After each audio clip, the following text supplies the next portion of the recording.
Yeah. All right. So, welcome. Today, we are going to be studying this powerful um, teaching on the path of meditation, which is called Teachings on Dullness and Agitation. It's like, wow, that sounds like a great punk rock band or something. Hello? Come on, we're just getting started. Dullness and agitation. Has anyone here ever experienced dullness and agitation? Yeah, it's like, wait a minute, that was my teen years. So, what they say and what we'll get into in our practice today is that at a certain point in your meditation, these become the main obstacles to kind of reaching the enjoyable states of mind which all human beings crave and spend lots and lots of money on beer and Xboxes in order to attain, uh, or whatever your chosen vice is. So, I just got distracted. Let me regain my train of thought. Um, and then they say we have gross versions of these, dullness and agitation, and then we have subtle versions that can upset our mind once you've already started getting your mind into a decent course of meditation. These are the obstacles that can come in and throw you off your groove. So that's what we're going to be working with today. A little bit of review. Just for those of you who are just joining us, we've been doing this, I think, since September. Is that when we started this course? So as a monthly course. And my hope is that each of these classes is both a standalone class that you can dive in and get a lot of benefit out of, or if you wanted to come to 18 in a row, then you could come to 18 in a row and it would all weave together like a fine medieval tapestry or something like that from Europe or Eurasia. So, let's see. Let's get started, shall we? All right, we're going to start with a little bit of meditation. I'm going to fiddle with this until I see that the lighting is just right, so please don't mind me if I fiddle. So, it's not going to be very long, but just find yourself a comfortable seat. You don't have to have your back in the utmost upright position unless that's what's comfortable for you. If it's comfortable for you to lean and chill, or if it's comfortable for you to come to the front of your seat, just find out what's easy for you to sit as still as possible. There's a point. Has anyone ever experienced when you're going to sleep? Occasionally, we'll have these kind of semi-lucid, strange experiences where you can actually part of your mind's still awake as your body is going to sleep. Have you ever experienced this? Yeah. So the body becomes rigid at a certain point. What's that part of the brain? Oh, I forget. Reticular activating system, your RAS, shuts down so that when you dream about things, those neural impulses don't actually contract your muscles. So you can actually, occasionally you'll experience this, like just randomly, it's like, wow, I'm asleep, but my mind's awake. How trippy. So this is what I want. Instead of saying, they always say in the meditation text, like, now don't move your body. Stay absolutely, no, don't do that. Place your body in the state of repose, as if like when you're going to sleep, it just doesn't want to move. It's so still and almost heavy. Okay, eyes can be closed or open, whatever's comfortable for you. But if they're open, get a soft focus and let go of trying to track the things in your environment. Just take a moment to watch the breath go in and out.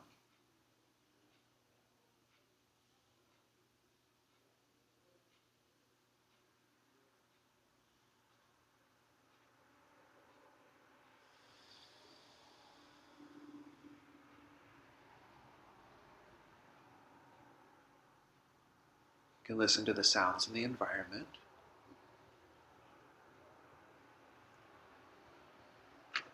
Feel your body.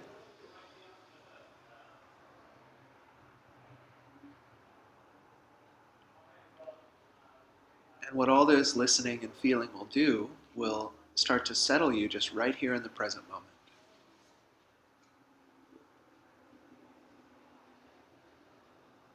And there's a great trick that even if you're not in the present moment, if you're thinking about the future or the past or something like that, you can only do that in the present moment. Ha ha ha ha. So just watch yourself tracking the future if you do, or tracking the past. Whatever's arising, make a lot of space and enjoy it. Be very aware of it.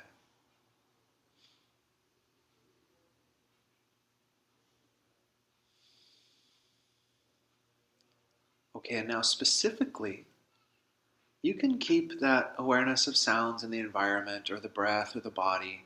You don't have to shut any of that out. But I would like you to tune in to what's going on in your mind.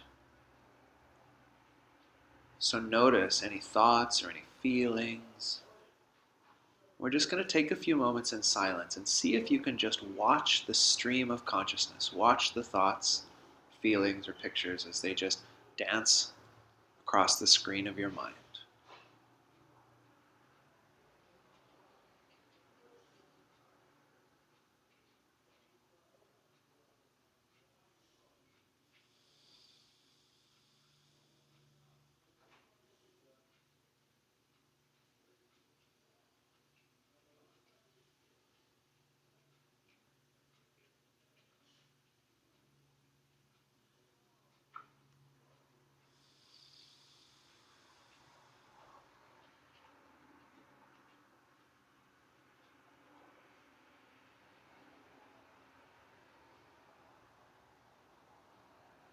Now again, just notice whatever your mind's doing, just be aware of it. Is it thinking? Is it emoting? What's it thinking about? What images is it creating?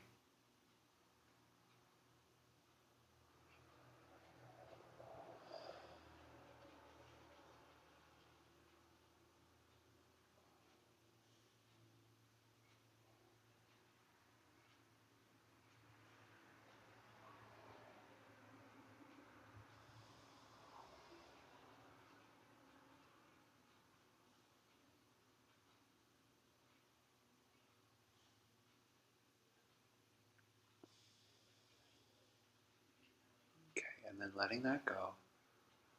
Just take a few deep breaths. Enjoy any relaxed sense that may have been generated by this practice. And slowly bring yourself back to a more ordinary kind of awareness. Stretch out if you want to. Okay. How was that for you? All right? Anybody groovy? Wicked groovy? Anybody scary? Oh my gosh, I didn't know that was in there. Whoa. That's why I haven't been listening to my mind for all of these years. Yeah. So we were just practicing with this thing called Sheishin. Please say, if you would, Sheishin. Sheishin. Sheishin. So Sheishin is a Tibetan word. I forgot to look up the Sanskrit. Usually I like to look up the Sanskrit and the Tibetan for these words. But Sheishin means watchfulness. Watchfulness.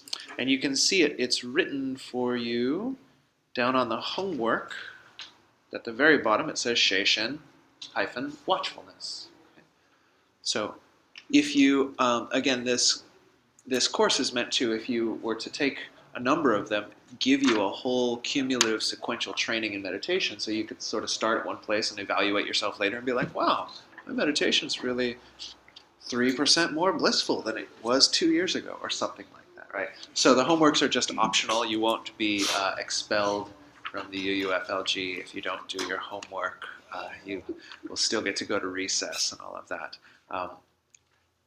So the homework, if you just choose to do it, is just to have that type of metacognitive awareness. So if you want another word for this, you can write in your notes metacognitive awareness. Metacognitive awareness. Metacognitive awareness. Okay, Latin scholars, what does metacognitive mean? Beyond, yeah, so meta is like above and beyond, right? And then what's cognitive? Yeah, like all those little cogitations that are going on there, right? Okay, so metacognitive awareness is what in my Dzogchen meditation teacher calls self-reflexive awareness. This is just one, if that word works for you. But it's the mind looking at itself, right? This mirror-like wisdom that looks at the contents of your own mind. Robert, would you be willing to open these doors a bit on each side of us so we can have some fresh air in here? Otherwise, I don't know, I'm probably going to pass out. So, I'm trying to think of the guy's name, and I'll have to give it to you at the end. But there's a great psychologist who does a lot of his work with his main psychological technique is metacognitive awareness, right? So people come in and they're all agitated about something. They're going through their past life trauma, past this life trauma, maybe, I don't know, past life, who knows, but like family drama and things like that. And he teaches them to relax, step back, and notice what's cycling through the mind. And there's been some nice research on this. I didn't load the deck with research very much today, but you can look it up on your own. That shows that if you cultivate this ability to step back from the contents of your mind, it's much easier to be more relaxed, less drama, and actually a lot of these great health markers, this de-stress and better cardiovascular function and all of this stuff can be induced through just this method of metacognitive awareness. Yes? Siegel? Siegel, that's right. Siegel, yeah. Siegel. Mindsight is the book, a book that I recommend on metacognitive awareness in a psychotherapeutic context. So this Sheishen is a very potent method. And what we'll find, I'm kind of jumping a few steps ahead in our curriculum for today, but this is going to be the foundation for all the work that we do with these states of dullness and agitation that can arise in our meditation. Okay, everybody cool with that? That's just our opening meditation. Cool. But we should already have, like, if I just stopped the class there, you could go home and we would have done something valuable today, right? But we're Americans, so we got to do another hour and a half of stuff for it to be really valuable, because quantity is better than quality. Okay, so let's start right at the top. It says the 7 factors, and just to feel like we're in a group-oriented modern American school system, who would like to read the 7 factors for us? Robert, with your yoga teacher voice. So the 7 factors: mindfulness, investigation, energy, joy, relaxation or tranquility, concentration, and finally equanimity. Thank you. That was good exposition. So what I would like you to do, if you are willing, is to look at these 7 factors and order them 1 through 7 of which ones are more present in your life and mind and which ones are less present in your life and mind. So for example, if you're always pretty easygoing and nothing really ruffles you, you're big on equanimity. But if you're easygoing and you're also kind of depressed, but you're okay with that, then you're low on joy, right? Does that make sense to everybody? You're low on energy. Maybe it's less energy. You have joy, but there's just not a lot of energy.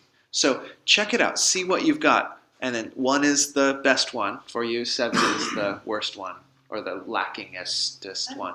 Yes? What do you mean by investigation? Oh, that's when that's what you just did, actually. So you're faced with something and you're inquisitive, you take it apart, you look at all the angles. Yeah. Okay. So number 1 is lacking. So we're lacking in? I wanted number 1 to be your highest. The best. Yeah. The nice. We're number 1.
And if some are equal, I don't know what I just made this exercise up today. So you can kind of make some equal ones, and then you can have 3 different 7s if you want. It's okay. It's not this is not a standardized test.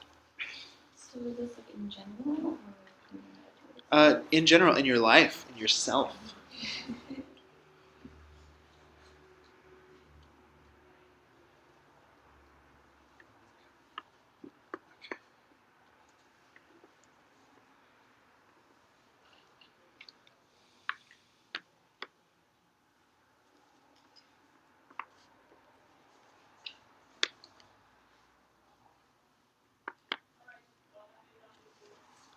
Should you list these as say low, medium, high?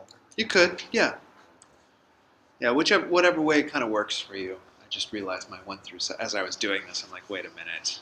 Some of these are equal. So, but just giving an assessment. So what you'll notice is this too is a type of metacognitive awareness, right? We're taking a vantage point on our own mind, right? So we're looking throughout the day, throughout the week, throughout the year. Am I more energetic or tranquil? Am I more concentrated or equanimous?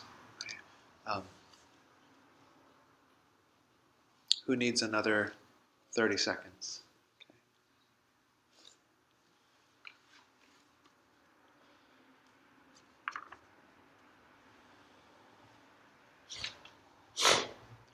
Okay, so who thinks they are mostly mindful? Big on the mindful. Okay. Who thinks they are mostly investigative? This one's actually mine. I raised my hand as an example on the first one. Mostly investigative. Okay, and that's probably why you came to a class with me, because I take everything apart. Okay, who's mostly energetic? That's right, because we're living in the modern West. Who's mostly joyful? Relaxed and tranquil?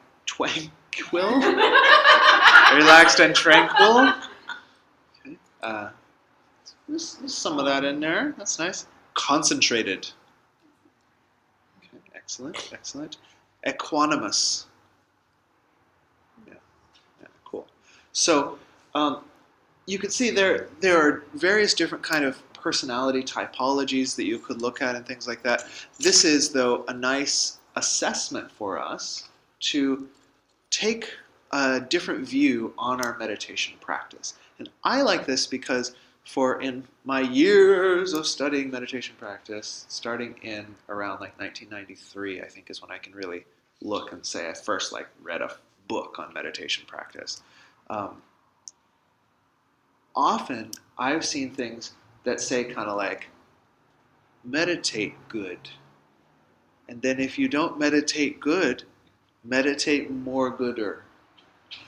Right? Like, okay, and I'll tell you what I mean, right? You get a lot of meditation books, and they're like, are you unhappy? Relax into being happy. It's like, hold on, dude, I think there's about 1,800 steps that you skipped, right? Is the quality of your meditation uncomfortable? Then try my one technique to make it comfortable, right? And they'll say their technique will be in the present moment, or take metacognitive awareness, or focus on a Buddha, or imagine your heart opening, or something like that. And the only thing that, that doesn't really frustrate me. I'm not trying to diss those methods, because a lot of them are good methods.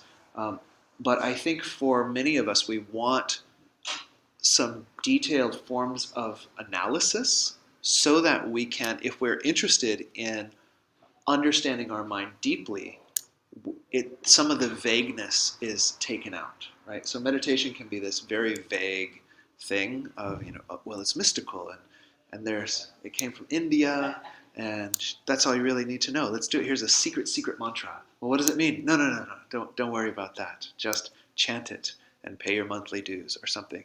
And so what's nice, the reason why this class is mostly from the Buddha today is not because I'm a Buddhist, but because they sort of lined out these detailed assessments so that you can start to see, well, what is the quality of my mind like? And then there's a detailed work on what are the antidotes for those qualities of mind. Does that make sense? Okay. Does that sound at all useful to people? Yeah.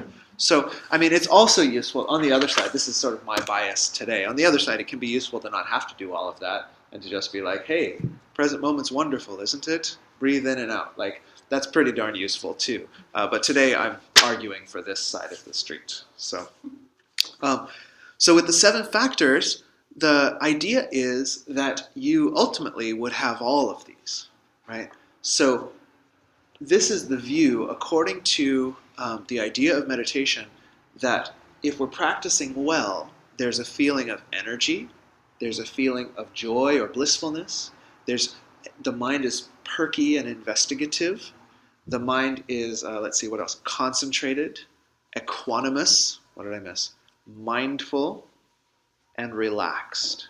Okay? And all of these are sort of simultaneously present. So you could think of these as different facets on a jewel, on the jewel of meditation, these seven different facets. And this can be really nice because one of the things we'll encounter today and in next month's class is that we can get into states of meditation that are a little bit sleepy, right? The mind seems to be pretty concentrated. It's not losing its meditation object, but it's lacking energy, right? Has anybody ever tried a meditation or a prayer or vacation or something like this? And you get into a state where you're like, I'm relaxed, but then the mind gets actually kind of like murky.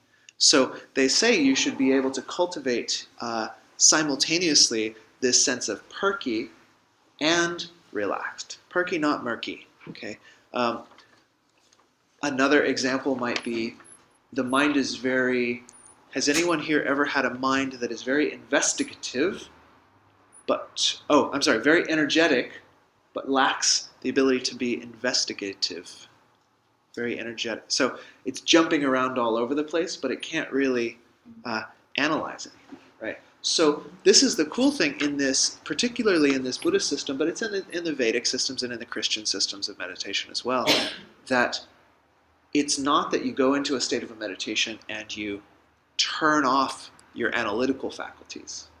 Right? It's that you go into a meditation, there's a certain point at which you transcend ordinary, thinkity, think. But it's not that you just dull out. It's that actually the mind is very bright. They would say like brighter than thinking or something like that. But so they say these 7 different factors should all come into balance in our meditation session. Okay, so we just did another little practice of this sheshan, of this watchfulness. I asked you, think about a time in your life when you were more energetic than investigative, or more joyful than tranquil, right? Can you remember such a time? Like my junior high crush, I was more joyful than tranquil, right? And I was definitely not equanimous, right? No, it was all over the place. So this is saying that a good meditation, you're making progress when the mind is both joyful and calm. But it's not so calm that it lacks energy, and it's not so energetic that it lacks concentration, right? All of these are present at the same time. Does that resonate? Okay, cool. I'm still speaking English with a little bit of Sanskrit thrown in. Okay, I always want to check. Okay, so we could do the same thing if we wanted to at this next list, which is from the Visuddhimagga, which is another of these old Buddhist teachings. So the first one says strong mindfulness is needed in all instances. We'll get back to that in a minute. When the mind is slack with over-laxness of energy. Does anybody relate to this one? The mind being slack with over-laxness of energy. Yeah, that was my formal meditation session 2 nights ago. It was slack with over-laxness of energy. I've experienced this recently. What about when the mind is agitated with over-energeticness? Right? That was my meditation yesterday morning. Yes. Oh, and then we could do this. And I had to like jump up and go and write lesson plans for the kids' curriculum because it's like, wow, this is gonna be great. There's butterflies and soil and oh wow, a parent letter, I can do it. All right, it was, it wasn't a bad meditation, but it was on the high side. So, those of you who do a formal meditation or have tried to meditate, have you experienced these things in your meditation? Have you experienced sitting down to meditation as just like, right? Okay. And then have people experience the other side where it's like, wee, oh my gosh. Okay. And these things aren't necessarily bad things, but we all know from our experience that they're not the point of why we sat down. They're not the point of why we sat down. So they're a type of distraction. So if you look down on the section that says meditation obstacles, there's a little review of what we've done in classes previous. Okay, so the first meditation obstacle was called laziness, and this has a little bit of like a guilt and shame connotation. So don't forget that part. It's just a translation from the old book, right? And it means, you can write your translation on there, it means not being motivated to meditate, right? You just, I don't quite feel like meditating today. And we talked about in that class how there can be people in the world who have laziness, quote unquote. You were writing, so you didn't see my air quotes or bunny foo-foos if you prefer, who happen to work 60 hours a week. Right, but they would fall under this category because they don't do their formal meditation practice. And in that class, we also talked about it doesn't just mean sitting on a cushion. That's not, the best practice for everyone necessarily. But it means doing the things that feel the most spiritually valuable to you. Right? Remember that? Was it a Cat Stevens song where it's like, don't know when Cat's in the Cradle, right? We'll get together then, and Dad's like always working and blah, blah, blah, blah, blah. And then the son's like, I'm going to grow up just like Dad, and then Dad's like, do you want to get together? He's like, nope, got to work. We'll get together soon. Yeah. So this could be an example of this type of laziness, right? Spiritual practice, what I'm going to call spiritual practice, doesn't mean that you sit and like chant something in Korean, and light incense to the ancestral so-and-so, right? I mean, that's fun, but it could mean that you're doing what they would call karma yoga with your family, right? That's sort of what lights up your spirit the most. That's what helps you feel most grounded, makes you feel like you're giving the most best contribution to the world. And so maybe you don't ever meditate, but when you, like pour the cereal for the kids in the morning and like make the coffee for your spouse or something like that, like it brings you right into the present moment and you've got all these 7 qualities. Has anyone ever had all 7 qualities making a cup of tea for someone or yourself, right? So I propose that was a spiritual practice, right? You were in spirit, or spirit was in you, or it gets really confusing at that point. Yeah. Driving, sometimes I have that feeling. Interesting. Yeah. I don't think I actually wrote it, I followed a poem called The Zen Driving. Totally. And a friend of mine just reminded me. She says, oh yeah, the family, we just hopped in the car. We took a drive the other day. I'm like, that's right. People used to take drives. I mean, like before the environment died or whatever happened. But if you got to get from A to B, or you've got your Volt, is it? Yeah. You got the Chevy Volt. Go for a drive as a spiritual practice, right? Cool. Thank you. That's a nice one. So anyway, what I defined laziness, quote unquote, as in that class was prioritizing everything but your spiritual priorities, right? So like, you want to work for the environment, or you want to calm your mind, or you want to go to therapy, or you want to volunteer for Habitat for Humanity or whatever it is, and you just can't do it because of lack of motivation, right? If it's something else, then that's not this one. Okay. Then the second one was called forgetting the instructions, and that's code word For what, Willow? I have a migraine right now. Oh, okay. Old age. Code word for old age. Forgetting all the instructions I've ever heard. Yeah. That was a code word for when you sit down in your meditation practice. In ancient times, you would have a teacher who one-on-one would say, "Oh, Maggie, you meditate on breath because you are so discursive. Heather Lee, you meditate on death and impermanence because you like life too much," or something like that, right? And then you would sit down, and Heather Lee's meditating on her breath and forgot the instruction. Or no, it's not that. It's that they would sit down and try to do it, and then the mind would wander off to something else, right? So they call that forgetting the instructions. As you sit down to do, I want to visualize a light in my third eye, or I want to follow the breath, or I want to be in the present moment, or whatever meditation object you're using. And then a few minutes later, you're thinking about, when is Tesla going to put out an actually affordable car or something like that, right? And is it actually contributing to income inequality because Elon Musk is one of the 5, wealthiest people in the world or something? Like, I don't know, but I'm going to find out instead of meditating, right? So you just forget, right? So these are levels 1 and 2. Levels 1 and 2. I know it's kind of I don't think we're used to thinking hierarchically in terms of meditation, because meditation has been held in the domain of non-hierarchical thinkers. Right? We've had to go, in human development, they say we've had to go through to emerge from mythic membership, tribalism, dominator hierarchy societies. We've actually had to kind of push all hierarchy away. But in fact, there are stages of development in meditation that you can go through. And so they call the first level is actually just meditating. You can get your white belt just by sitting down on the cushion. It's pretty cool. Yes, sir? What is the relationship between these obstacles and the 5 hindrances? Oh, we're almost there. Okay. Yeah. Okay, so level 2 is when you are noticing that you have forgotten the instructions.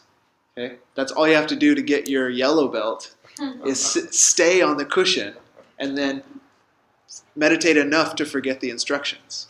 Okay? That's pretty cool, right? So then you get to level 3 through 7. You'll see down there it says Qinghua and Guopa. We'll get back to that in a second. But it says obstacles during 3 through 7, during levels 3 through 7.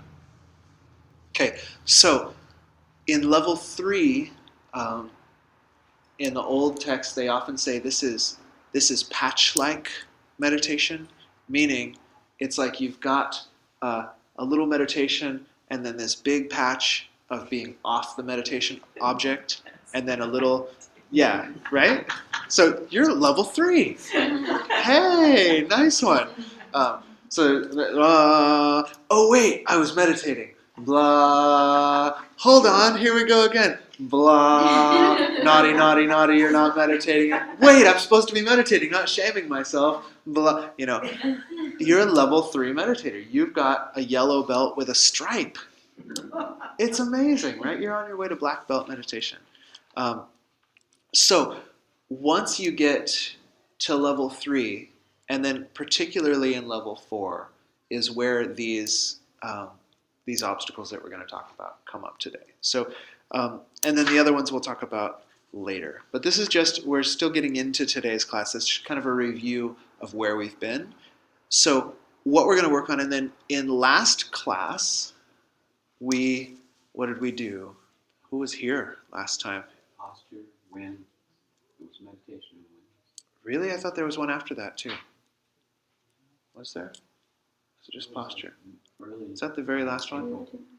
Oh, so we did posture, and then the one before that, we talked about what happens at level 3, like what happens in those patches, right, where you're not on your object. And what I proposed, based on these ancient teachings, is that most people, when they're not on the object, have one of 3 ways of not being on the meditation object. The first one is called attraction to sensory desires. The second one is called Okay, usually they say sensual desires, which makes the eyebrows more appropriate, right? Attraction to sensual desires. Aversion, ew, and ignorance, duh. All right, so there's three mantras. Ooh, ew, duh. Okay, these are your three options for level 3. How convenient. What was the third one? Ignorance, right? So you're just kind of like spaced out, zoned out. And have you noticed? It sounds like everybody's had at least a few meditation experiences in here, or maybe long-term experiences. But when you're practicing and then you divert off the object, the mind is often. They say attraction to sensual desires, but this could mean what I was doing with planning out lesson plans, right? That it's worldly in the sense that it's not your inner life, that you've carved out 20 whole minutes of the 24 hours of the day to work on your inner life, and then I spent that 20 minutes designing something for work, right? Like, so it's that they would call that attraction to sensual objects, right? Because it's stuff I'm doing, like wow. What's the second thing? The second one is aversion. So basically, who you're pissed at, or what you're scared of, right? Who you're pissed at and what you're scared of. So for me, that's those meditation sessions where it's like, the Buddha, I'm visualizing a golden Buddha. And look at those political candidates, how they get in here. Oh my gosh, there's 1, 2, 3, just like my mental afflictions. Oh, so, right? Has anybody experienced that one? You break off your object and it's like, arr, arr, oh, all these ways of like not liking what you're seeing. So one is liking what you're seeing. Yes. As soon as I finish this meditation, I'm going to text her. Oh, I bet she really liked my date last night. Wow, yeah. Aversion. As soon as I finish this meditation, I hope she texts me. Oh, I don't think she liked our date last night. And then ignorance. What? Right? Like, have you had this experience in meditation, right? It's like, wait, was I thinking about something else? Was I meditating? You don't even know what the heck just happened, right?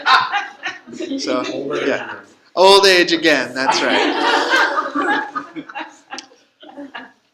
So, that's, we talked about that previously, and these are really the obstacles. They talk all about obstacles and antidotes in these stages of meditation. And these are really the obstacles still in that patch-like state of meditation. Now, when you get to, in this presentation, what they call level 4, green belt, you are not so patchy anymore. Has anyone here yet gotten to experience a meditation where you're pretty consistently on the meditation object? There weren't these like gaps in the middle? Yeah. So level 4, though, they talk about you can have that and still have subtle stuff kind of running on the periphery. Does that sound familiar? And they use this metaphor. I don't remember where I read this, but it really made a lot of sense. They said it's like a creek that the top of which has frozen over, but which still has water running underneath. Have you ever seen that on the East Coast or in Montucky or wherever? Yeah. So it's like there's a layer of ice, and then underneath there's still water moving, right? So this layer of ice is your fixed meditation. And yet, there's still this water going. So Frozen waterfalls. yeah, exactly. Yeah. So I experience this on a regular basis, right? My meditation, I don't often lose the object entirely. So even in my sensual attachment experience of 2 days ago or whenever, yesterday I guess it was, it's, I meditate on this ancient Taoist thing, which is just complicated enough to keep my mind engaged. Some of us need a lot to do in meditation to like keep us there. So I meditate on this thing, and it's like it's still there. It isn't like I go like, wait, what the heck was I thinking about? It's there, but it's also like, yes, the energy comes in on the inhale. What are you going to do for tomorrow's class? It concentrates on the exhale. Oh, that seems like a good idea. The energy comes in. Yes, there's the trigram of heaven and earth, fire and water, and the parent letter. And I hope they're all satisfied. I do have to set up a meeting, And so it's like you're not losing the object would be like, there it is, the parent letter, the thing, the blah, blah, blah, blah, blah, blah, blah, blah, blah. Oh, shoot, where'd it go? Bom, bom, bom, bom, bom. Ah, there it is again for like 2 whole breaths, right? And then wipe the browser clear again, and you're gone. Yeah. How about thoughts like, I think I'm doing it right. Yeah. I think I'm doing it wrong. Yeah, and you can have those while basically keeping the object, right? So not losing the object, but these are different theories of mind would have to ask. If we were being deep philosophers today, which I guess I wore the shirt for, we'd have to ask, like, now wait, are those happening simultaneously, or is the mind rapidly toggling from one thing? I don't care. Basically, the sense is, the feeling is that you're keeping the object of meditation, and there's these little ticklers going on at the same time. Yeah? Makes sense? And that's in this method, which some of you who are kind of on the traditional track want to know. This is all from Master Kamala Shila's Bhavana Grama, Stages of Meditation text, old Tibetan text, old Indian text that went to Tibet. Stages 4 through 7 are sort of various versions of this, where you're keeping the object, and then a little stuff is going on peripheral to it. Okay, so a level 4 meditator like myself, is frozen water with a stream flowing under, and then later they say level 5, 6, 7, more and more you've got just the object there, but it can dim or brighten in intensity and clarity, right? So they get very specific. Like, this is kind of beyond my level, but I think we can all sense a little bit of what it means. Like, you can, let's say your meditation, you wanted to get Unitarian Universalism on a deep soul level, so you meditated on the chalice, which isn't actually that's kind of a nice little symbol, and what it means and stuff like that. So in this traditional style, you would compose the image in your mind, and then you'd meditate on what it means. Like, it's like the light of wisdom, but there's kind of this yin and yang thing of, like, the chalice is this kind of classically feminine thing. The flame is like this classic, these elements meet together, and the chalice is the community that holds us, and the flame is the inspiration. So you'd be kind of rolling this all in your mind, right? And you'd go through all this stage of, for a year, you're like, do I want to meditate? Nah. And then once a month you'd meditate. And then the next year you'd be like, okay, 20 minutes. I'm motivated now. I saw that one day a month when I meditated last year, those were good days, man. I was calm. I was peaceful. So you get it. And then you're off the object half the time, forgetting the instructions. Then you advance, blah, blah, blah, blah, blah. Finally you get to this point where it's like you've got a chalice in your mind. But some days it's kind of foggy in there. And it's like, oh yeah, it's a chalice. It's a chalice. It's a chalice. And then some days the chalice is actually very luminous, but then the mind, because it gets excited, it tends to go into, like what Dave was saying, of like, oh, I'm doing it right. I'm meditating. And you can actually devolve all the way back to level 2, because you just, this means I'm going to become a meditation teacher, and we could really save the world if more people understood this. And it's like, nope.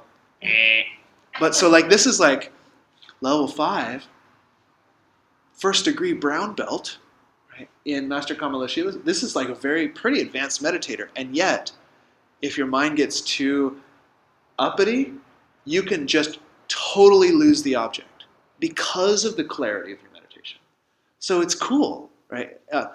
Now, at this point, we should say, like, well, what the heck does this have to do with our ordinary life? Because I think that this is also the connection that we don't often make. Like, when you're talking about, like, black belt, brown belt meditators, that's sort of for people who are, like, into meditation, and sometimes for the rest of us, it's like, or for me, it's like, okay, well, if I keep going at this same rate, that'll be next year, and then the next year, and then unless I can get a good, like, 6-month retreat or something like that they recommend in the old Indian books, this is going to take a while. So does this have anything to do with, like, my relationship with my family, the world economy, population issues, like tolerance and acceptance in North Carolina? Like what do I have to do with that, right? Because we ought to talk about that if we're in a UU fellowship. So here's the good deal.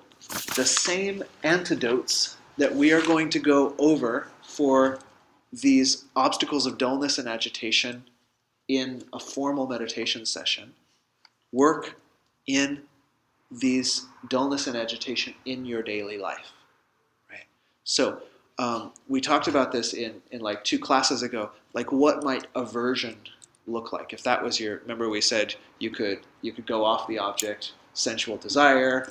What was it? Ooh, ew, duh, right? These are your 3 options. It doesn't just mean while you're sitting. It means like as you're going through your day. Are you more characterized by ew? Are you more characterized by ooh? Or are you more characterized by duh? Right. Okay, who thinks you're an ew? I'm an ew. Yeah. Who thinks you're an ooh? Okay, who thinks you're a duh?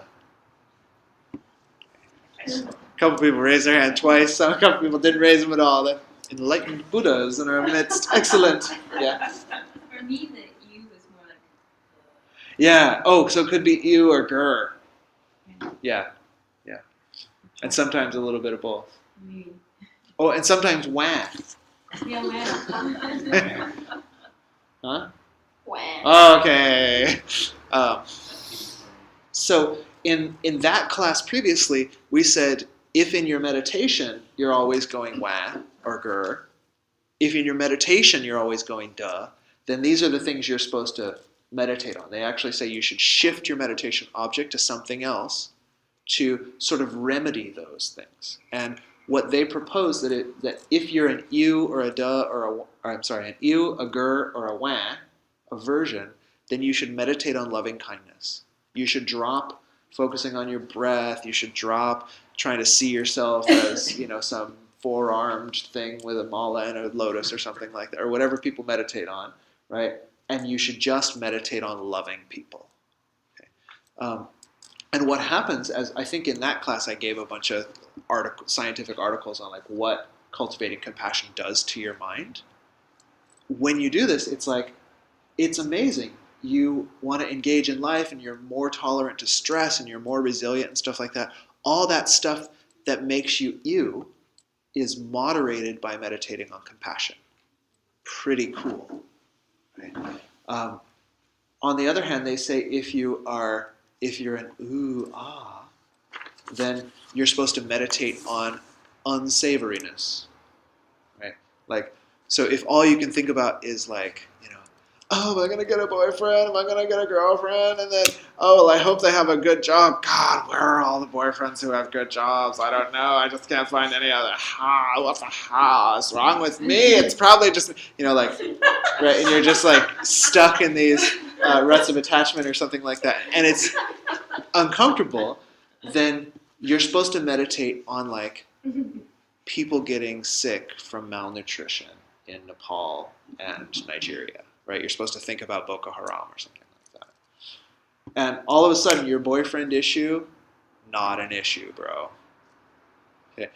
Now, and this is one thing that people find, if you're an ew or a grr and you meditate on suffering in the world, it makes the problem worse. Because you're already doing that all day long. Right? You're already prone to think about hungry, starving people and people getting kidnapped and stuff like that. Right? And so it sinks you more into ew and grr. Right? On the other hand, if you're a desirous attachment person and you just think about love and how wonderful everyone is, you actually get more desirous attachment because you're focused on all the beauty and they're so amazing.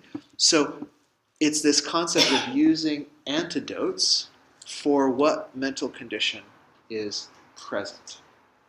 Make sense? So, yes. I'm hearing antidotes as opposites. Kind of. I get kind of. Yeah. Let's say kind of. Yeah. More like remedies. Yeah, like remedies, you could say. I'm trying to figure out why I don't immediately jump and say, yeah, opposites. And I guess it's just something like oppositional or something like that. Whereas in fact, it's like antidote, like, let's say, if the soil outside wasn't growing flowers, we could put in more compost or something like that. Mm-hmm. That's not the the opposite of. But there is an element if you don't want more of the same. In this case, you do need its counter agent. What is the antidote for sensual desire? Oh, that's the one where you meditate on unsavoriness. And the big one for the old Buddhists and yogis of India was "You're gonna die." It's the Chris Rock astrology meditation. Aquarius, you're gonna die. Taurus, you're gonna die. Gemini, you're gonna die. Right? And so they say that somehow this will lessen your attachment to the things of this life.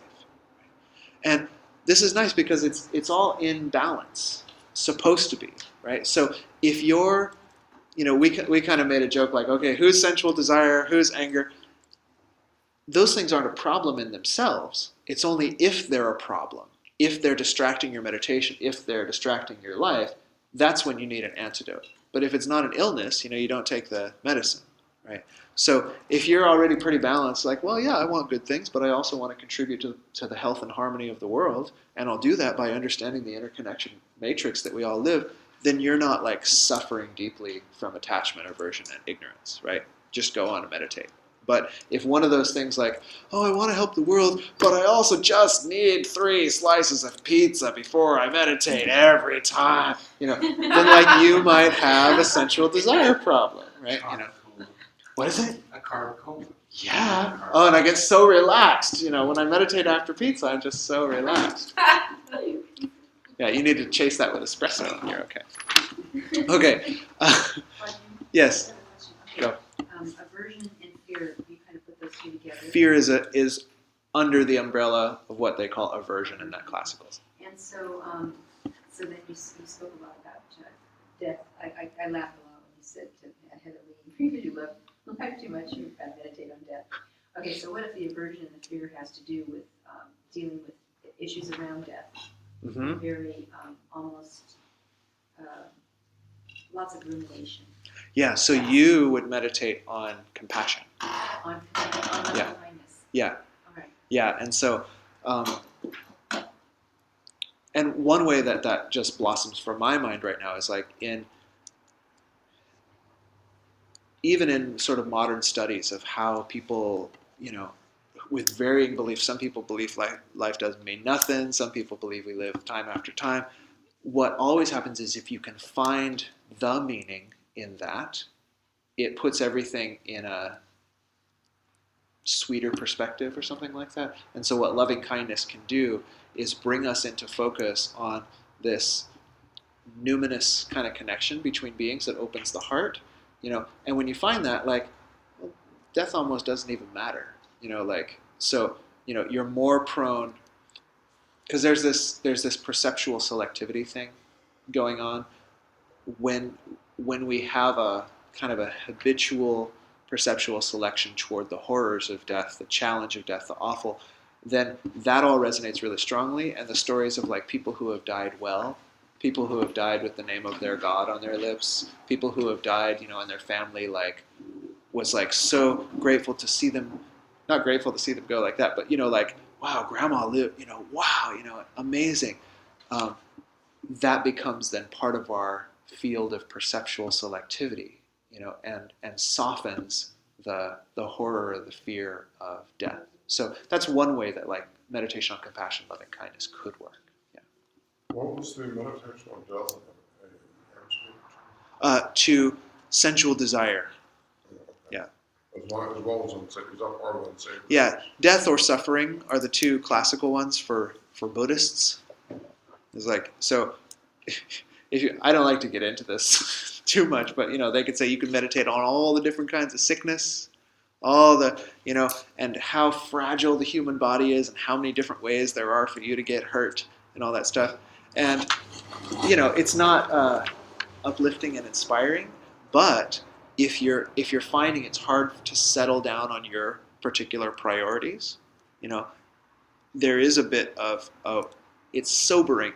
They would say that's the old word in English. These meditations are sobering, right? So when we get sensual desire, quote unquote, we can get all wrapped up and like, oh, I'm going to do this and this is going to be fun. It's like, yeah, unless you die next year, and then that's just a bunch of BS, right? Or unless you get hit with a catastrophic illness or someone close to you does, God forbid, but they would say if you've meditated on that already, if it did happen in your life, you're cool. You don't lose your capacity to be loving, compassionate, equanimous, energetic, to like search for very viable, treatments and stuff like that for your sick friend, because you've already handled that, But if you're stuck in this attachment desire syndrome, then something horrible happens, you're like, but I wanted it. Your mind is going, I wanted it to be different. I wanted it to be different. I wanted it to be different. And you can't handle it. Yes? How do you differentiate between loving kindness and sensual desire? Oh, that is a whole different class. And if we start there now, we'll continue to track a slightly different way. But we can do it at some point, yeah. So that's a great question. Okay, but we have to go to the Aggi Sutta, which I will read to you just a little bit. Okay, so again, this is kind of heavy from the Buddha because that's where all my training is. So I pick Buddhist sutras, but you could find these in like Saint Teresa's Interior Castle is a whole staged meditation process. You could read Meister Eckhart, a whole staged meditation process. So this is multi-tradition. I'm just giving you Buddhist because it's easy for me to speak from my wheelhouse. They call it a wheelhouse. All right. So the Buddha said, at such times, monks, as the mind is sluggish, that is the wrong time to cultivate the enlightenment factor of tranquility, the enlightenment factor of concentration, the enlightenment factor of equanimity. What is the reason? A sluggish mind is hard to arouse by these factors. So that was, for sluggishness, it was tranquility, concentration, and equanimity. If your mind feels sluggish, those ain't the ones. Suppose a man wants to make a small fire blaze. If he heaps wet grass, wet cow dung, and wet sticks on it, if he exposes it to wind and rain, and sprinkles it with dust, can he make that small fire blaze? And the monks all said, no. They said, no indeed, Lord. Just so, when the mind is sluggish, it's the wrong time to cultivate the enlightenment factors of tranquility, concentration, and equanimity, because a sluggish mind is hard to arouse through these factors. But, O monks, when the mind is sluggish, that is the right time to cultivate the enlightenment factor of investigation, the enlightenment factor of energy, the enlightenment factor of rapture, or what we're calling joy in this translation. What is the reason? A sluggish mind is easy to arouse by these factors. Suppose a person wants to make a small fire blaze. If he heaps dry grass, dry cow dung, and dry sticks on it, blows on it with his mouth, and does not sprinkle it with dust, can he make the fire blaze? And the monk said, Yes, indeed, Lord. yes, indeed, Lord. That's a good job, Maggie. Okay, because a sluggish mind is easy to arouse by these factors. And then he goes on and he does the other two, positive and negative, for if the mind is overexcited, right? If the mind is overexcited, is that the time to use the factors of joy, rapture, investigation of the states? No, indeed, Lord, because the mind is not easily subdued by those factors. Just like if you were trying to calm down a small fire, you wouldn't put dry sticks, blow it on it with your mouth. You would instead put wet grass on there. Makes sense? So this is, I love this old Agni Sutra, right? Because it's just like he's just putting it in these very simple terms to understand. But I imagine that, so here comes the whole point of this class, and then we'll get to take a break. I finally made it to the point of the class. For myself, it sometimes seems as if you sit down to meditate and the mind's doing all this wild stuff, like, oh, well, maybe I'm just a bad meditator. Has anybody ever thought that or heard someone think that? Like, I've had people not come to meditation classes because they thought they were a bad meditator. I'm like, well, if you came to class, you wouldn't be. That's why you go to. That's the perfect. Oh, never mind. But we have this. It's that fixed versus growth mindset thing, right? It's like we don't know that there are techniques and that the mind is a product. And this gets very into that old yogi thing that we'll talk about in the fall when classes start again, is we think the mind is like itself and you're just either a crummy meditator or not, right? But what all of this is supposed to teach us, and it's really true in my experience and in modern neuroscientific research, that the mind is a product of what the mind often does, right? And so, if we are often getting excited and then we go into meditation and we try to look at the mind and go, God, why am I so excited? I wish I could figure this out. Well, maybe I just need to concentrate harder with more energy. Your mind actually just gets more excited. Or if your mind is too dull in meditation, oh, why can't I keep the meditation object? Well, maybe if I learn to relax more, maybe if I calmed myself, if I just let life be more. Well, actually, according to this tradition, that makes the mind sink deeper into this state of dullness. So if we start to look closely at these different factors and these different states, we can actually learn the little switchboard for how our mind acts both in meditation and in daily life. Does that sound cool? If it does, say hooray. Hooray! Oh, okay. It sounds cool to me. So now's the real test. If it really sounded cool, come back in about 5 minutes and we'll finish the class after a bio break.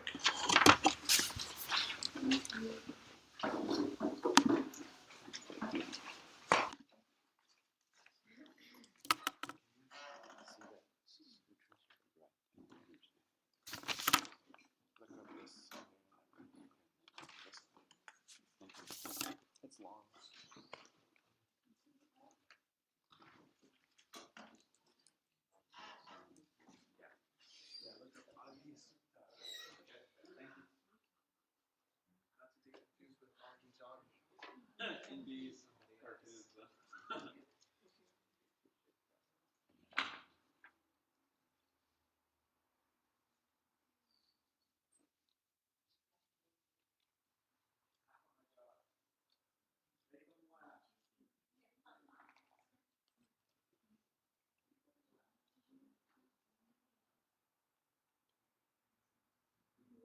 It's crooked and it's bugging me. I'll get it later. They had to replace the battery. A couple Sundays ago, and I noticed it's working again.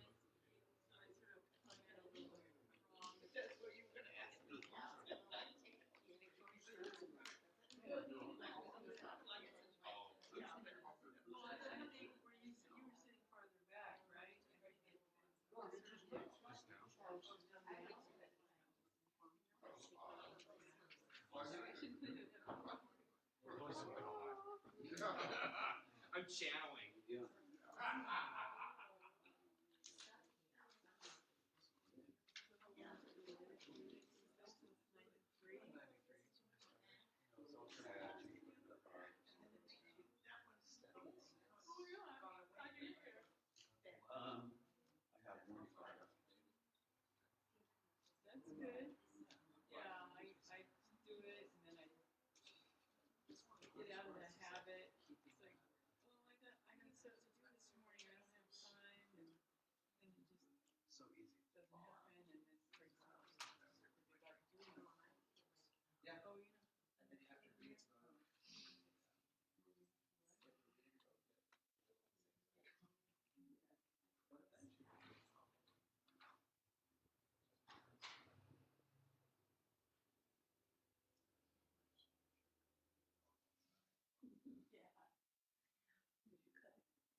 thinking. Go back.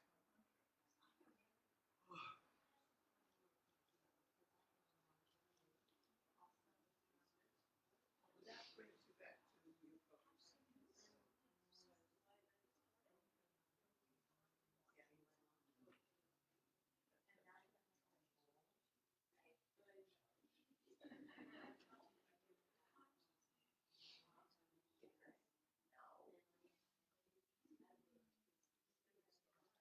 That trigger, that bell, I use my bell. Yeah. Well, if you have a mantra, and you notice yourself thinking, you just go back to the mantra. It's hypnosis.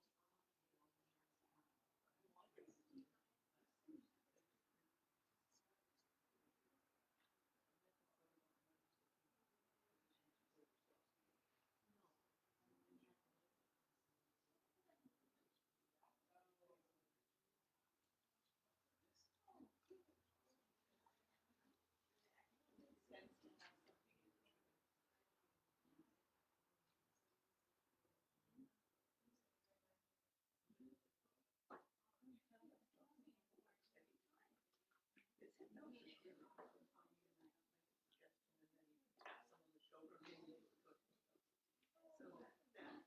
the shoulder, maybe do a good. So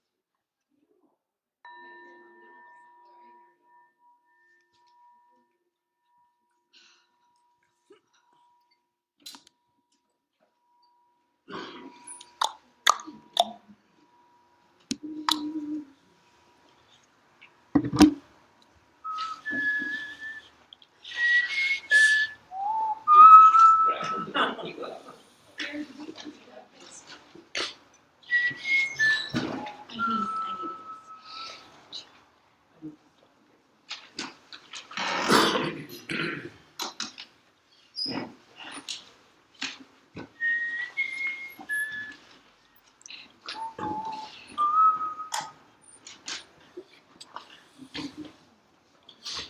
Okay, are we back?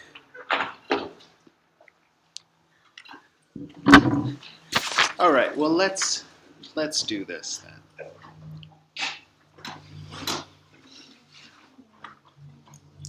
Okay, so we are on to Qinghua and Gopa. Qinghua and Gopa. So, just included because some people are into a couple of people read some of the Tibetan stuff, and so these are just some of these major words that if you're reading Chogyam Trungpa Rinpoche or something like that one of these days, you're like, oh, the Qinghua and Gopa, cool. So anyway, Qinghua means dullness, this factor that we've talking about. Sometimes they translate it as torpor. Torpor. It's an awesome translation, huh? Or stupor, right? So dullness, torpor, stupor. And gopa means agitation or over-energeticness, or even sometimes they translate it as elation.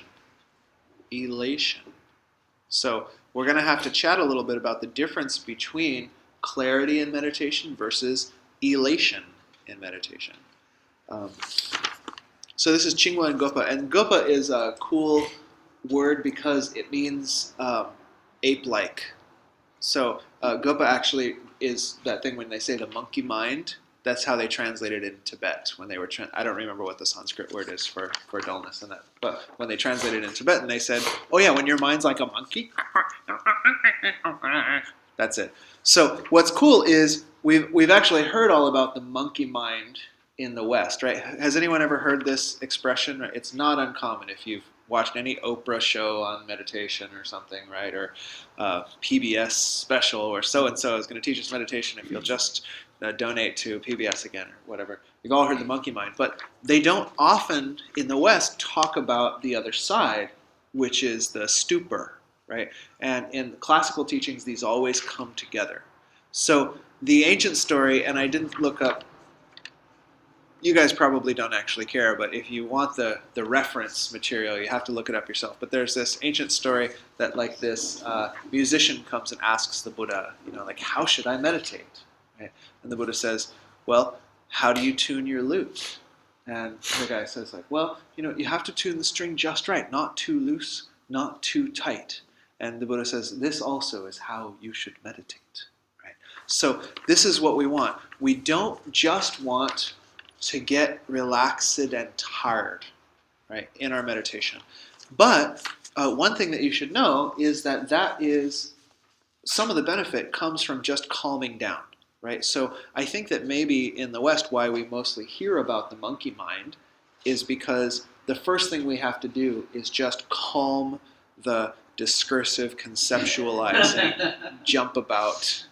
You relate? Yes. And then it doesn't even matter if you're like sleepy or foggy or tired. You've gathered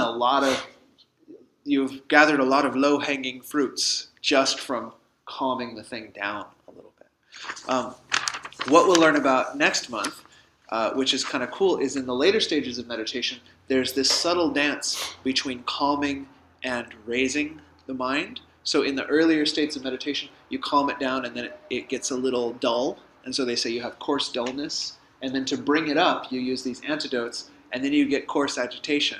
And then to bring it back down, you use these other antidotes, and now you have subtle dullness. And so it's this very much lute tuning process, or what I would say is it's like riding a bicycle.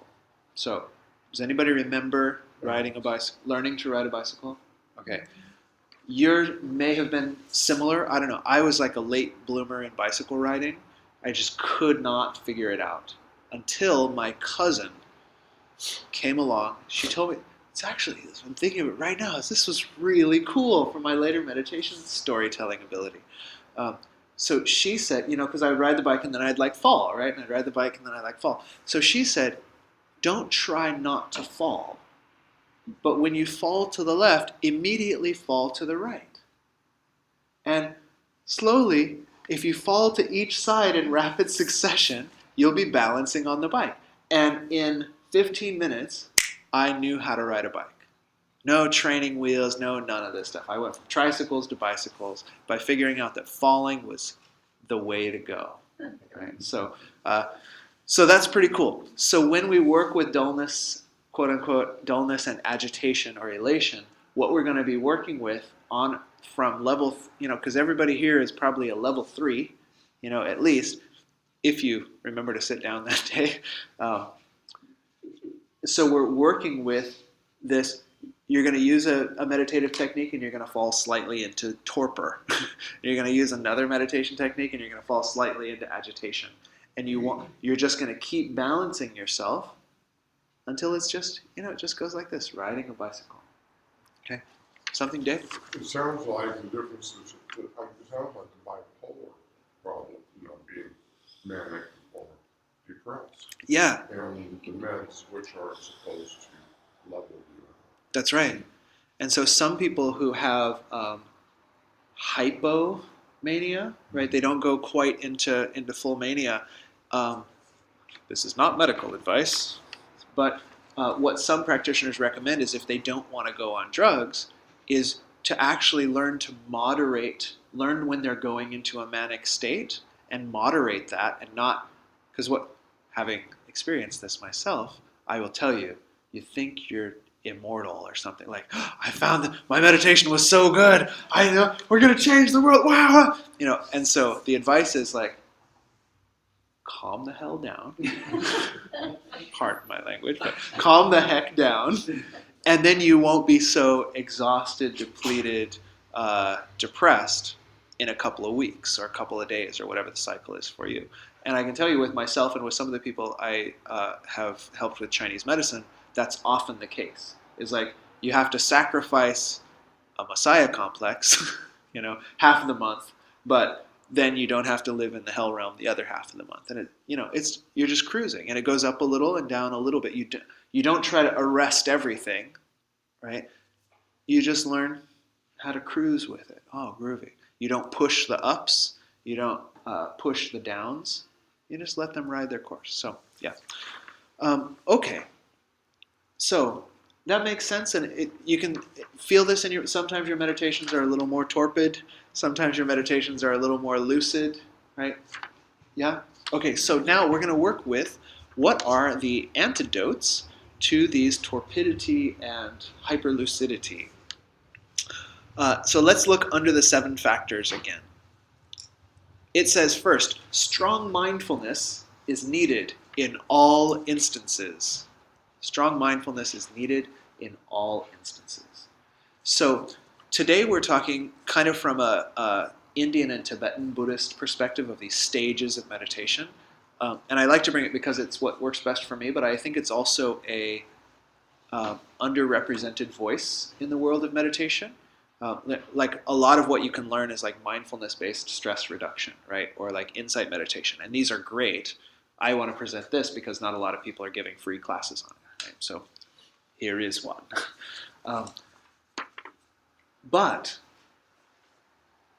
from this perspective, what might be a great benefit of mindfulness-based stress reduction, all this stuff where you're not worrying about like, am I a level 3 or am I a level 7? You're just like watching your breath, calming your mind, is that when you generate strong mindfulness, it helps with every different kind of mental obstacle. Right? So just the power of mindfulness itself, stepping back and taking perspective on your own mind, starts to regulate all of these other obstacles.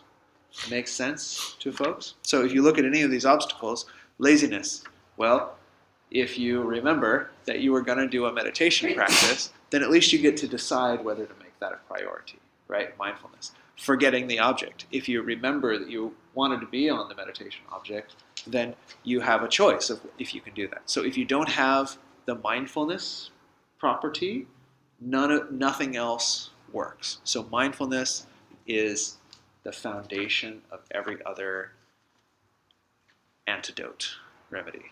Cool? Okay, so for those of you who like the Sanskrit for mindfulness is smrti, S-M-R-T-I, smrti. What is that? Concentration? Of mindfulness. Yeah, smrti. And literally this means to remember. And the mur in smrti comes through in our word remember. Murmury. Smrti. Smrti. So this is the specific antidote to that one they call forgetting the instructions. Forgetting the instructions. This is the specific antidote. So you can see it because one is forgetting and the other is remembering. So the thing they call mindfulness in this case is remember what you were doing, right? Being able to bring the mind back. Here you go. Whoop, on the meditation object. Hey, eyes on the road. Hey, hands 10 and 2. Here we are, present experience. So if you wanted to, one way that you could just boost everything in your life to a groovier style, I said style in case people don't believe in levels, but groovier level, groovier style, groovier way of being, is just add mindfulness, right? It's the philosopher's stone. I hear this morning they were talking about population issues in Mexico, right? And it's now dropped down to a 2.1, population growth rate, which is just great. Like that's only 0.1 extra people for every couple. Like the world could do okay with that, right? That's easy. We'll be on Mars by the time that 0.1 becomes a problem. I've known quite a few point one. Yeah. I think they're mostly running for political office, though. So. Sorry. It's 2.2 and the steady state is 2.1, so they're only 0.1. Oh, 0.1 over. So that's, dude, let's do whatever that was. But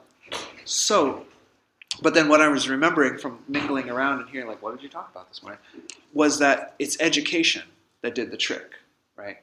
And this is what we know from a lot of different population research in various, it's education. You can see this in Texas versus Germany, I think it was. I just saw this, the new Michael Moore movie, which was called Where to Invade Next. He does a thing on teen pregnancy in there and education programs, right? So like Texas has an abstinence-based sex education program and the highest teenage pregnancy rate in the U.S., I believe, right?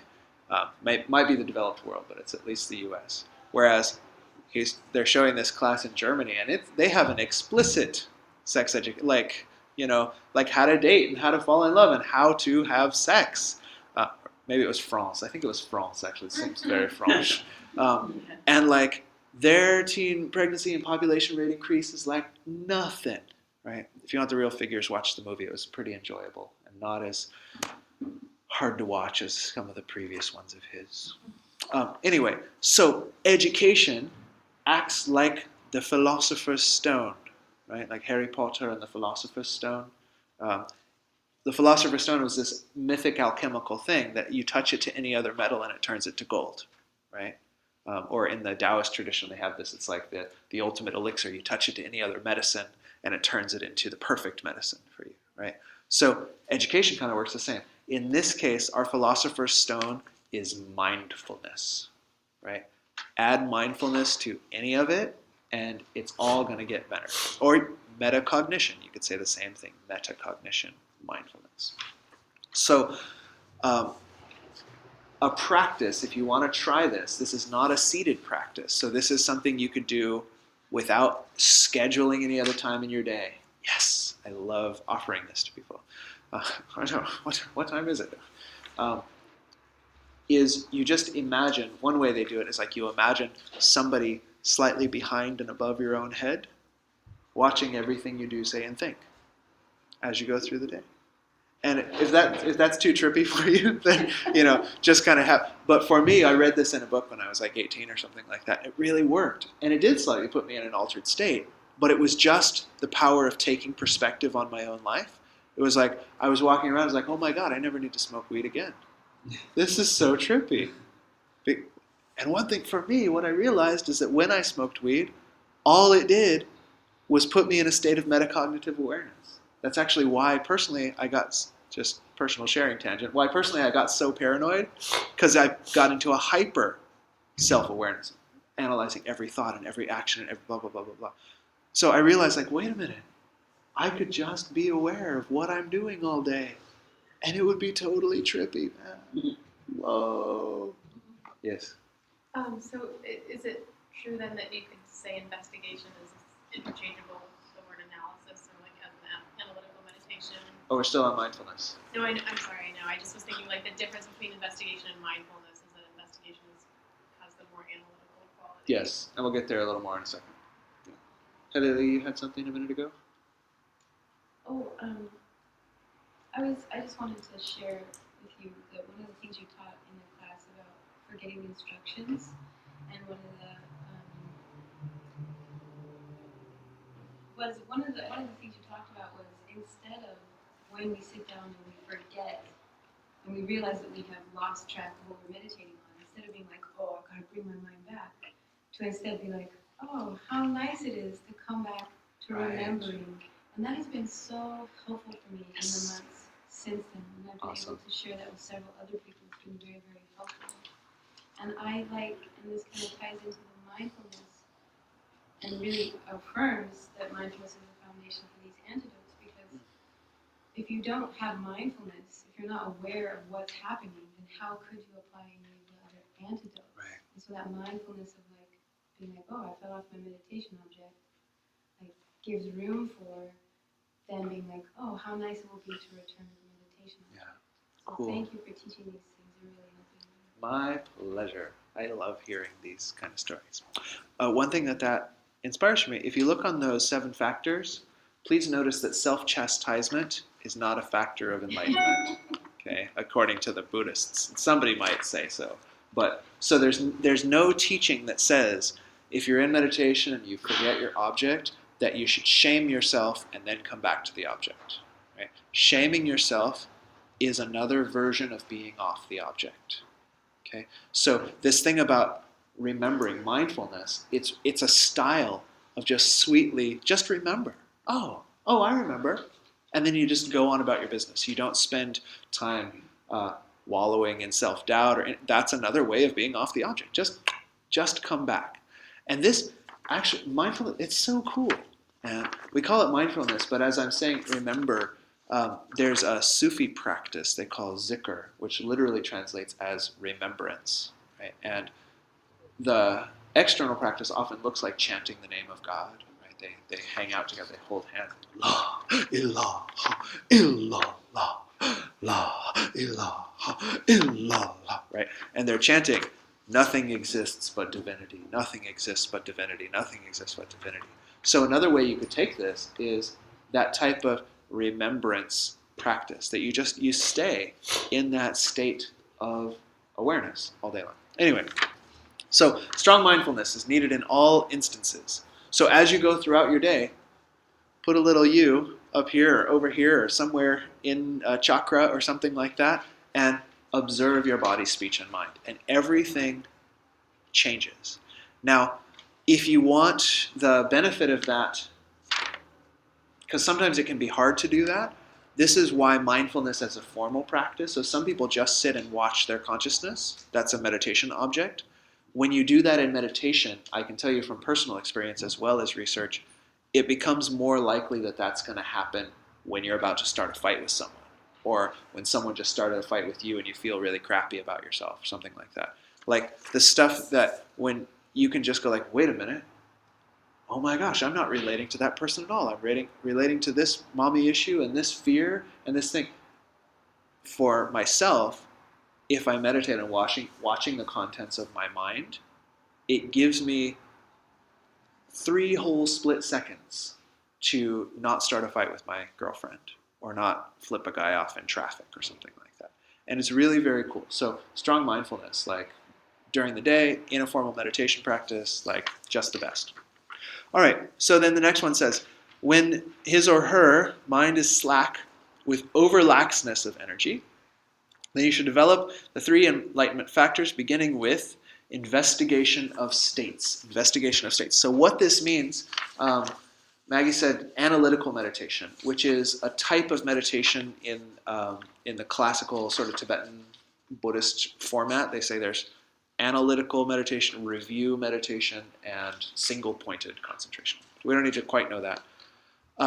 What this means for us, though, is if your mind is dull, an antidote you can use is to look at the pieces and parts of your object of meditation. So, for example, if your object of meditation is your breath, instead of generally watching the inhale and the exhale, you would try to like station your mind like somewhere right here at these nostrils and notice, is the breath coming more through my left nostril or through my right nostril? Does the breath reach down only to my chest, or does it all seem to reach all the way into my belly? Is my inhale longer than my exhale? Can I feel the coolness of the incoming breath and the warmth of the outgoing breath? Or is that reversed? Is the incoming breath warm? Blah, blah, blah, blah, blah. So you would look at all of these factors. That's why it's called, it says investigation of states, but the Sanskrit or the Pali is Dhamma Vichaya, which Dhamma means Dharma, and that means anything, a thing. So it's investigation of stuff, right? So slightly different, Maggie, from analytical meditation, but related. So does this make sense? Has anybody ever tried to do breathing meditation as your object? You know, watch the breath going in, watch the breath going out. Has anybody like me gotten excruciatingly bored by that process? Yeah, or like actually fallen asleep. So if you wanted, I come from a school that says that meditation is not of the utmost importance. Some schools say mastering breath meditation is the thing, and they're right. And so is my school, which says breath meditation. It's a pretty good one. But if you wanted to master that one, and your problem was that you got bored or fell asleep or something like that, a trick would be investigate all those little states in there. Oh, does left nostril, right nostril? Can I feel the swirling of the nasal conchae? You know, whatever pieces of the breath that you can find. And then all of a sudden your 20 minutes or 40 minutes of meditation are gone. And you're like, wait, where'd the time go? I wasn't bored at all. I didn't go to sleep at all because you invoked the quality of investigation. What if you have like a cold or a respiratory condition like COPD? Oh yeah, so you would investigate those factors if that was your chosen meditation, right? You know, if breathing brought up a lot of stress for you, I might suggest meditate on something else that didn't. You know, if focusing on your breath made your life more uncomfortable, but some people there are a lot of different ways. But this is, if you were choosing breathing meditation, you were getting sleepy and bored, investigate all the different Oh, I'm wheezing a little bit. Great, there's an element to investigate. Very obvious. How nice. Right. Something. So I don't know, mean to be repetitive, but the investigation of states, like investigation, like a deepening of that experience, like by going there. Looking at details. Okay. Specifically, it's looking at the details. Yeah. So, because deepening of experience can be, maybe not in the way you're using it, but it can be kind of vague, of just like focus more on the breath, right? And it's like, well, I was trying to focus on the breath to begin with. No, this is like focus on left Right. nostril, right nostril, Those pieces top of the are- nose, bottom of the nose, every little dot, dot, dot, dot, dot. So another example, so my example is I use this Taoist thing for my Qigong lineage. It's got it's these 8 trigrams. I don't know if you've ever seen them from the I Ching. Carl Jung was all into it, right? So there's one, it represents the yin energy, and it's these 3 broken lines. And then on the top, there's these 3 solid lines. It represents the yang energy. And then over here, there's a broken line in the middle and solid lines on the outside. This one's got broken lines on the outside and solid lines on the inside, and more. It's actually almost too complicated. But so if I'm meditating and my mind gets sleepy, I would go the 3 broken lines, the 3 solid lines, the 2 on the outside, the 1 in the middle, the other 2 on the outside. My mind would keep investigating these various qualities during my meditation to keep me perky and alive. Versus if one of the next ones that we'll talk about, let's see, this one is, joy. To differentiate that, another way to intensify the meditation, Maggie, would be that I could just make it brighter. So I could try to focus on the whole thing at once, but change its color, right? Or I could try to focus on the whole thing at once, but change my emotional tone, right? Those wouldn't be investigation of states, but they would be intensifications. And if you were doing like breath meditation, that looking would be feeling. Yeah, correct. Yeah. But I'm a visual person, so I say looking. Yeah. Does that make sense? Investigation of states, right? So now you can, whatever your meditation object is, you can start to look at its details. Okay, so what are the other 2? Virya is energy. So this means basically just get enthused about it. Like perk yourself up about it. So this is kind of nice. And if we have time, we'll do a couple of techniques. But this is just saying, don't try to relax more into it. Try to perk yourself up more. So this can mean if you're on the breath, really buckle down on the breath, right? Like, okay, anybody here ever been in a long-term relationship with a friend or a spouse or a dog or something like that? Okay, if you've been in a long-term relationship, there are a couple different ways to go out on a date, but I'll say here are 2, one mediocre one and one awesome one. You can go out on a date, you both had a long week, the wine comes, the bread comes. So how was your week? And they're talking and you're like, oh yeah, I gotta do this. Oh, and then, they said that. Oh yeah, and then, what time's the babysitter? I'm sorry to interrupt you. What time does the babysitter get done? She said she had to leave at a certain. Oh, okay, well, continue, right? This would be like meditating without energy, the quality of energy, right? Versus, you can go, the wine comes, like, I'm so glad we're out tonight. Oh, that's delicious. No, taste the wine. How was your week? Or whatever you and your spouse do that's weird. But there's this quality of presence, right? Or another example, if you've ever gone to a therapist, there are some therapists that are like, so tell me about your childhood. And others who it's like, as you're talking, you can tell. They're like making the eye contact, doing the body language, all of that stuff. So can you do that with your meditation object, right? So in that first date, the mediocre date one, like you're there, you're listening, the words are going in. You could, probably repeat back, oh yeah, I heard. So if you have a real problem with your meditation, they make you go to like communication classes. It's like, could you repeat back to me what I just said?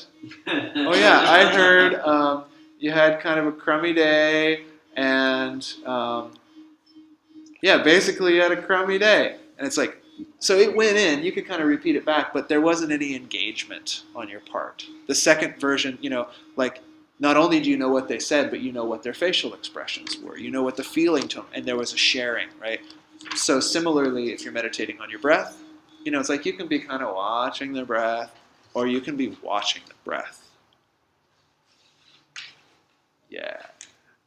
Cool? So that's energy. These are, I'm translating, that one was virya.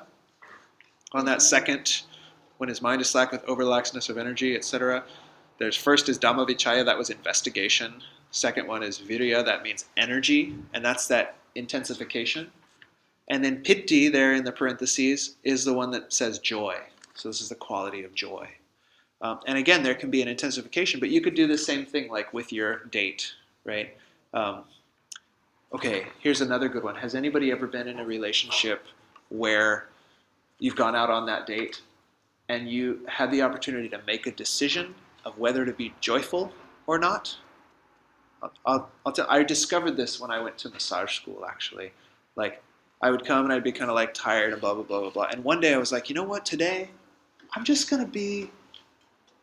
to pretend I'm an extrovert and an optimist. And then what I found was that all of those extrovert optimist qualities actually kind of bubbled up in me, and the rest of the class got happier, and I also had a better day. Right? So similarly, like you can go out on a date with your spouse and you just need them. They need you to kind of bring the energy. So you just bring, oh, really? Oh, that was really hard, but I love you. Or what, I don't know. That might be weird if I said it like that. But, you bring those qualities of positive affect to the experience. I'll be sitting at the next table to you when you're doing these things. It's going to be great. It's going to really work. Did I just sound like Trump? It's going to be great. It's really going to work. There's going to be so much winning. Okay, so you can bring positive affect to your meditation experience. Right? We tend to think of the breath is this neutral thing or something like that. But if you're slumping into torpor, if you can, like we talked about, Heather Lee's mentioning at this previous class where we talked about making it enjoyable to bring the mind back. This would be bringing in that quality of joy. Makes sense? So if you're slipping into torpor, bring in the quality of joyfulness. Bring in positive affect to your otherwise neutral meditation experience. Cool? Okay, now, if your mind is too excited, don't do any of that stuff. Stop it. Okay? So instead of falling asleep, you're kind of can't wait to get out of the meditation seat or something like that. In that case, you do, beginning with tranquility. So you intentionally relax yourself, kind of inducing a hypnotic state or something like that. Some schools will say focus on the out breath. So it's as if as you out breath, I just let go. So this is one, if you were focusing on the breathing, instead of focusing equally on the in and out breath, you would focus as you breathe out, relaxing. And then you just breathe in. And then you breathe out again and you relax. And this will help to soothe the mind out of its over-energetic state. Cool? Makes sense? Samadhi is concentration. So this is the one where you just keep bringing the mind back onto its object. Just keep bringing the mind back. But I say bringing the mind back, but the poetic usage I'll say today comes from the Yoga Sutra, which says, withdraw the mind to the object of meditation. Withdraw the mind to the object of meditation. Because we could say if I say, well, just concentrate, it's kind of like saying, the antidote to overexcitedness is not being so excited. Now I sound like a politician, huh? We're going to solve these problems by developing great solutions. No, that's all they give you. Okay. But what this means, this actually is a solution. The word concentrate actually means to hone in toward a center, right? Concentrically. So you might say center yourself, right? So when you're overexcited, the energy is all coming out into the periphery, right? Withdraw toward the center. So you can tell how these are the opposite, right? In the state of dullness, you're overly withdrawn, right? In the state of excitement, you're not withdrawn enough. So concentrating is, here's the way to do it. Instead of just going, get back on my meditation object, get back on my meditation object. See the distractions as something here in the circumference of the wheel and draw your mind back into the hub. Okay, does that make sense? Cool. Okay, and then equanimity, upeksha, or upeka in the Pali, which means whatever is arising, chill. Just chill. Oh, let's see, what were our 3 options? Ooh la la. Okay. Ew, grr, wah. Okay. Duh. Okay. Right. Whatever is arising in the mind, you're like, that's cool. No problem. No big deal. NBD. If you're overexcited in your mind, you can just have this can be your code. NBD. And then you just move on. Okay, so this last one, we're right on time. This is great. Shows one of the cool things about overexcitement. The other way to say this, and this is now down under applications during a meditation session. So these are going to be the general rules. These are these specifics with the 7 factors, and you can play with that and use that. If that it's all poetic, right? It's not. None of this is one-to-one because we're dealing with this Paisley realm of the mind, right? So it's like what I mean by concentration might not be what. But play with the poetry of it and see if it works in these states. On the general level, they say if you are experiencing overexcitation, it's because you're holding to the object too tightly. It's because you're holding to the object too tightly. So, first one, overexcitation comes from grasping too tightly to the meditation object. And this one I wanted to share because it's actually a little counterintuitive. Right? You're getting distracted, and most of the time, if you read a book or go to I taught a class 2 weeks ago, and leading the meditation, it's like, now if you notice your mind wandering, bring it back to the meditation. That's the description. But they say for this one, if your mind is too excited, it means you're white knuckling that meditation object. Right? And they say what happens is I forget the metaphor, but it's if you try to squeeze something too hard, stuff will leak out. Versus if you just, let's say it's silly putty or something, or clay, right? You're holding this clay. If you hold it just right, no clay leaks out of your fingers. If you start squeezing it, it's going to come out through the seams. So similarly, they say this excitation comes from white knuckling your meditation object. That's trippy, particularly if you have gotten some of those level 4 or 5 experiences, because you may wonder, wait, I'm on my meditation object. I've been working so hard for so many years. Why is my mind still throwing up all of this excitation? It may actually be because of how dedicated you are. Whoa, that's cool. You get to chill finally. For once in your infinite span of lifetimes, you have an excuse to relax, to just chill out from this overexcitation.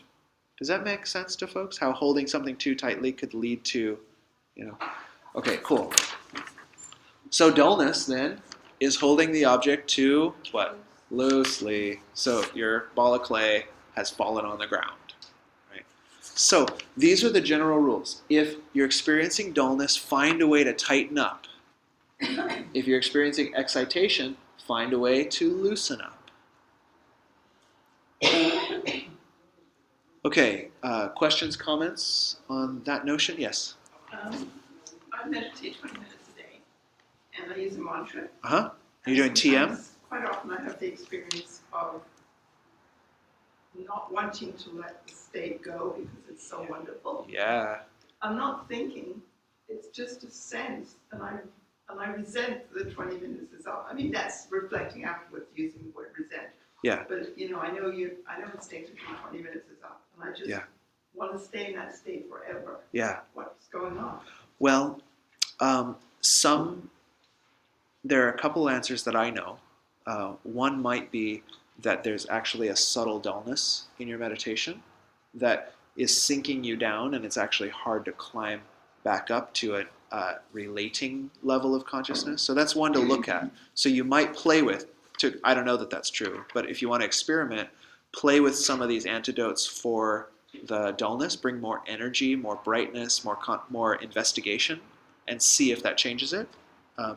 Another one might be work-life balance, which is if you're not getting enough of that rest and spiritual nourishment and blissful experience that meditation brings, then 20 minutes ain't going to fill you up.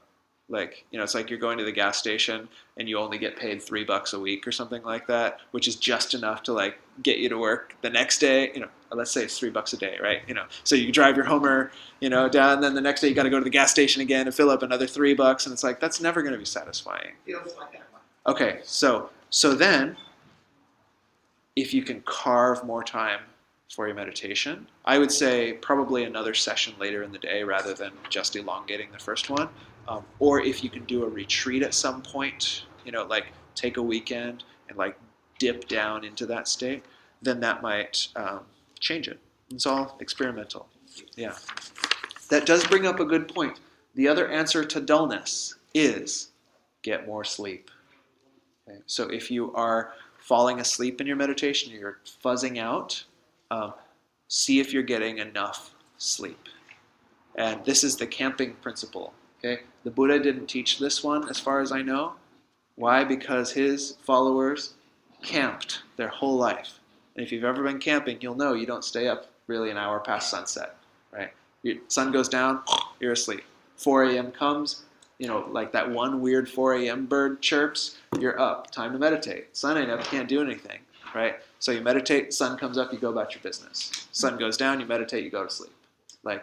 And it's cool, and nobody falls asleep during their meditation because they got 10 whole hours while the sun was down, right? Or 8 if you're waking up with that weird bird at 4. So just something to look at. And then other stuff that I'll tell you a different time. So that's the basic. Robert, you have something? Well, just a quick question, Yeah. if you will. Some of this, like the idea of the oversight or dullness, can be a situational kind of thing. I think. At least for me, I find if I meditate first before I even think about my day of work, if I let work creep in, then my meditation is going to be very patchy. Like That's right. Yeah. And then same thing like at night. So certain times of the day, my mind is in different spaces. Yeah. Yeah, that makes total sense to me. They say, one teacher I follow calls it the 4 quadrants. So they say everything happens from first person singular and a relational and a structural and a sociological, right? So if your physical body's out of whack, let's say not enough sleep or something like that, that's a problem. If your psychological body's out of whack, that's going to cause a problem. If the structures of the society that you live in are out of whack, all the meditation antidotes in the world ain't going to fix it, right? Unless you're oblivious, which is a meditation obstacle, which you got over in level 3, so you're not oblivious anymore. So noting how do we remediate any of these quadrants, socioeconomic, physical health, emotional well-being, all that stuff, and timing is one of those. So, nice. Yes? I learned mantra meditation a long time ago, TM. Uh-huh. And I always thought that when I had states where I had stopped repeating the mantra and kind of, like you said, didn't know what had happened for a while, Uh-huh. that I had gone into a really deep meditation. And what you're talking about, is that incorrect? It really depends. We'd have to experiment with it and chat in depth about it and stuff like that to see. They say, this is a great point to finish us off with. I have one more point to make, but this is a great one. They say, we'll talk about this more next time, but the thing about dullness is that there's gross dullness, which is what we've been talking about, where you just kind of like fuzz out or, fall asleep. And then they say there's something called subtle dullness, which is, what's the word, insidious, because it looks like deep meditation. And so it can take a little while of looking at your own mind. This is where mindfulness is always indicated. And so you can see, am I subtly dull, right? Did I just sort of space out, or did I go into a non-conceptual state? Right? So from my perspective and what I understand, there are states which are transcognitive, right? They don't look anything like the ordinary mental operations that we're used to. And then there are states which are subcognitive, and we want to experiment and see which ones those are. But yeah, so when I studied TM, the theory from Maharishi is, you do the mantra, sometimes you go off your object, and that's the mantra just working on your subtle body and bringing this stuff up, and you just come back to it, and then sometimes you'll go totally empty, and that's a really good sign. So could go either way. I can't tell you. Yeah, only you can answer this for yourself. And the nice way, I think, relating to these is if you think it might be subtle dullness, try in your regular meditation practice the antidotes for subtle dullness and see if it changes, and see if you like those changes. So it's all experimental. Okay, so the last one is called applications during daily life. Applications during daily life. And this is what I was alluding to before, is this is not only in the practice of sitting down, like that's sort of maybe the monastic version, but some of us, as we go about our lives, are a bit too excited, right? Right, you've got fight and flight on one side and freeze on the other side, right? So you've got these kind of like, and then you've got these states, or some people might say freeze is just a really fast version of this one, so fast that it puts you catatonic. But at the very least, after those, you go into a severe adrenal fatigue, and then you're crashed out, right? So this is the one to notice, is which one of those might you be in your life? Or are you in balance? But are you, as you look at your life, is your life constantly in a state of excitation? Oh my God, and then this happened, and then the car broke down, and then this, and then my friend said this, and oh my God, and if that wasn't enough, then this and this and this. You might be, you might just situationally be having a really crummy month. But if most of your months are like that, you might be in a state of excitation, right? Your perceptual selectivity channels might be selecting the crummiest elements of your experience and using those as the excuse for why you feel so energized all the time, right? On the other hand, you might be leading a humdrum sort of existence. Not much really matters or gets you excited about anything, and I'll just plod along. Oh, another day at work. Not that it matters much, poo. Just go eat some thistles, and, find your tail. So you might be living in a state of dullness and obscuration. So if that were true for you, or you might cycle back and forth, but if that's true for you, the idea is that these antidotes as well will work for, if the theory holds, and it does, will work for balancing out the rest of your life as well. It's okay, we're almost done. So if you were to go see Maggie, who I'll put on the spot, who does this somatic experiencing thing, right?